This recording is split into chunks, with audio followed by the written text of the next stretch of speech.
Hey there folks, welcome to Spectrum Pulse. We talk about music, movies, art, and culture.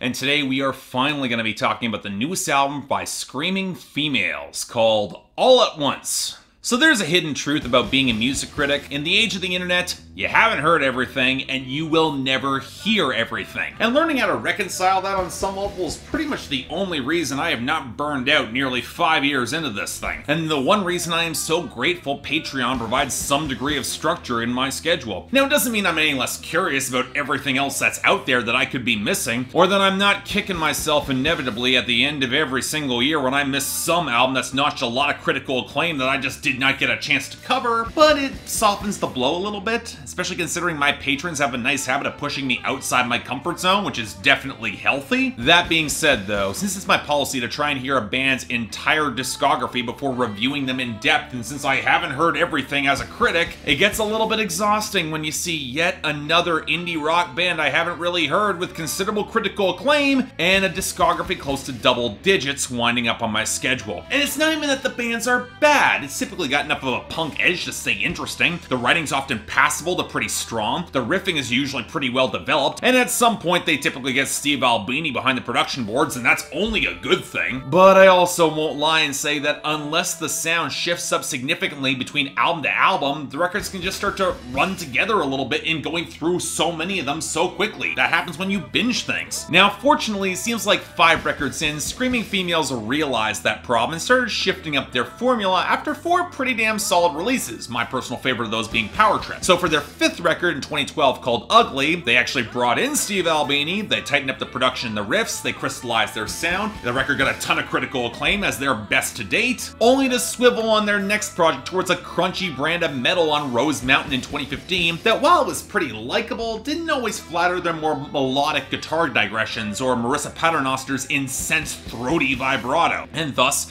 when I heard they were heading back towards mainstream rock radio on their newest album, All at Once, well, I had some mixed expectations, given that they had kept Matt Bales, their producer, on production from Rose Mountain, and he's most well known for working with Mastodon on their pre-Crack the Sky years. That's why there was more of a metal edge on that last album, and thus a swivel towards power pop or pop punk seemed kind of like uncharted territory for both the producer and the band themselves, even if the critical consensus has generally been unsurprised by that pivot. Now granted, said critics have also been giving this album the most praise Screaming Females have gotten since Ugly, some even calling this their best album, so alright, I'm curious, what the hell? How is All at Once? So this is a little bit awkward for me, and I want to establish a few things before we get into the review proper. Yes, All at Once by Screaming Females, it's a really damn good album. The sort of diverse but hard-edged indie rock record that might run a tad bit long, but ultimately has enough flair and personality that's idiosyncratic to the band in order to stick the landing. It's also the sort of project that seems custom designed to get a respectable amount of critical acclaim, and you know what, for good reason. The hooks, they're sharper, the melodies are more prominent. The writing, it fits into a mold that any critic growing up with 90s alternative rock, they'll eat it up in a heartbeat. And yet the more listens I gave to All at Once, the more I found myself just a little bit distant to it as a whole. More a project that I can appreciate and respect than when I see myself loving or revisiting all that often. Definitely good, but it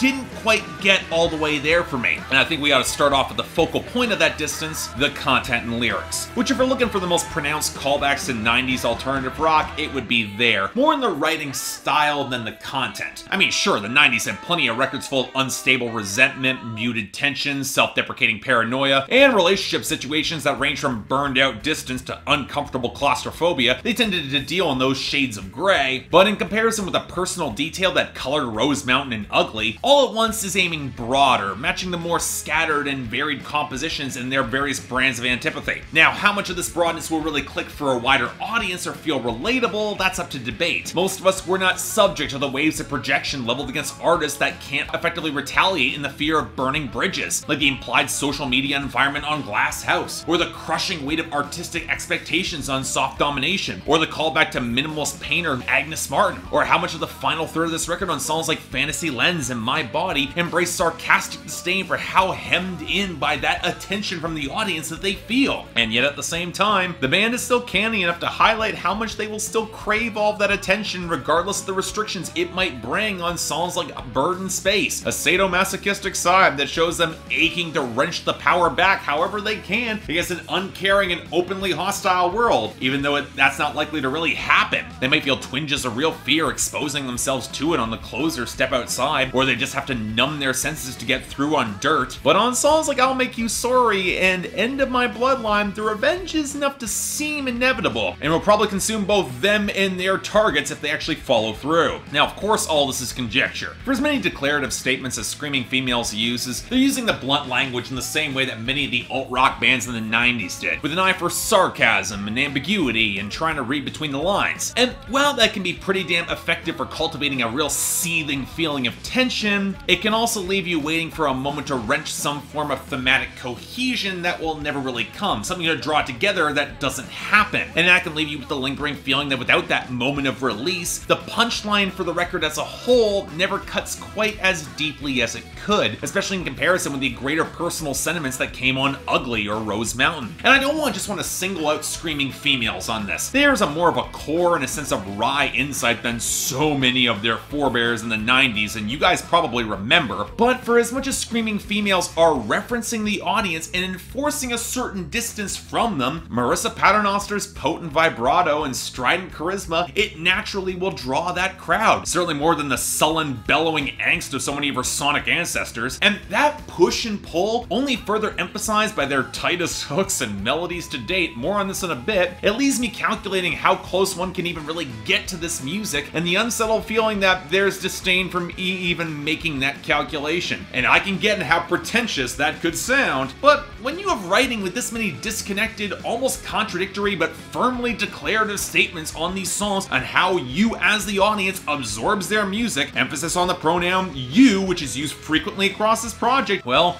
you can either step back from emotional engagement at all, or hop on board the downward spiral of mutual self-destruction. Or, of course, you can just ignore all the lyrics as just kind of being opaque and focus more on the production and the hooks, and thankfully that's pretty damn easy to do, as this is easily Screaming Females' most catchy and damn near accessible record to date, with tracks like Glass House and I'll Make You Sorry especially, with the prominent thrumming bass lines and the great melodic hooks playing counterpoint to Paternoster's more strident delivery. Yes, the tones, they are pretty accessible to mainstream rock radio, and if that bothers you, not much to say there. And while the band cycles through a number of styles that I wouldn't say they're really reinventing the wheel with any of them, this is more of an example of a band proving that they can be competitive in multiple arenas while still keeping a lot of their strengths as a three-piece. Yeah, sure, they might not have the edge back when they had Steve Albini producing, but it still works, still catchy as hell, and they are proving that they can compete in mainstream rock radio. And when they do flesh out the mix with the organ on Agnes Martin, or the more groove-driven, feedback-swollen gloss of Chambers for Sleep 1, or the absolutely terrific guitar solo on Bird in Space, or even the more jagged discordance of Fantasy Lens, it proves that this band wouldn't just clean up on rock radio nowadays, but also would have been pretty damn competitive in the mid-90s where so much of their sound is rooted. Now, I gotta be honest, not all the stylistic experiments work for me. I might like the circular, kind of brittle progression on Dirt that strangely reminds me of Parquet Courts, but when it slips towards keyboard dreaminess on Deeply, it's a little bit less likable or interesting, and unfortunately gets even worse on End of My Bloodline, with the increasingly muffled vocals and a groove that owes more to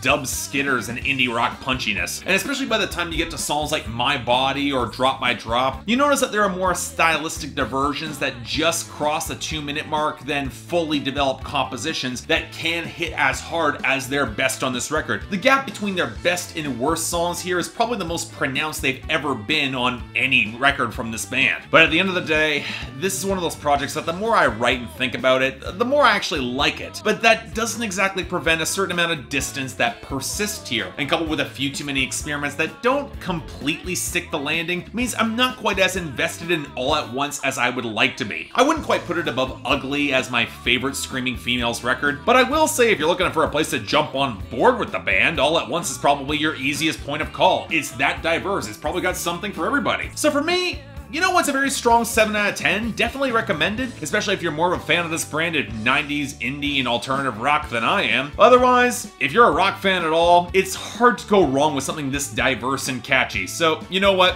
Definitely take the time, check this out. So yeah, thanks a lot for watching. If you'd like to like and subscribe, I'd be more than grateful. I know I just got to this. If you want to buy it, links in the description below. And I got the poll up there for all you guys. Actually, I don't know where you Screaming Females fans will fall on this. They've got 7 records, not counting the EPs out right now. I can imagine that everybody's got their own personal favorites, so I'm curious where you guys fall on it.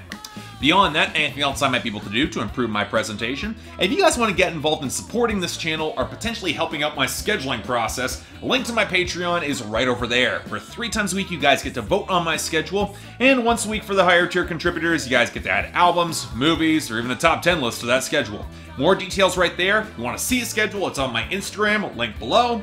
But until then, I'm Mark, you're watching Spectrum Pulse, and I'll see you next time.